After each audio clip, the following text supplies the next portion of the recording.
سلام دوستان عزیز، آیا تا به حال شما اسیر حرف مردم بودید، هستید و خواهید بود؟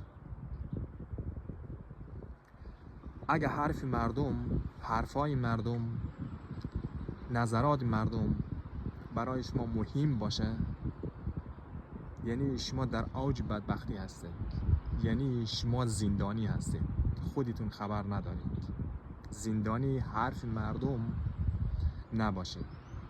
اگر دنبال این هستید که دهن مردم باز میشه و از دهنش چی میبراید در مورد من یا چی فکر میکنه یا در مورد فلان، مطمئنا شما در زندان به سر میبرید.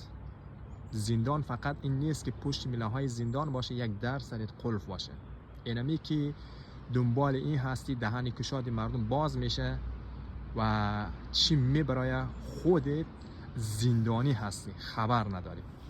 پس لطفاً به حرف مردم و مزخرفات مردم اهمیت ندید و کاری را که دوست داری انجام بدید و به مسیرت ادامه بدید. اگر توجه کرده به گفته های مردم، به گفته های بعضیا، زندگیت سیاه میشه، یعنی تو ابد اسیر اونا هستی.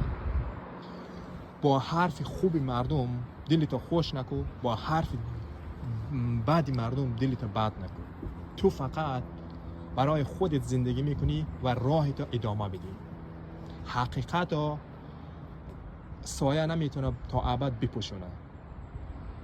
حقیقت مثل روز از پشت سایه روشن میشه، میبرایه، مثل آفتاب طلوع میکنه. تشکر از گوش دادنتان.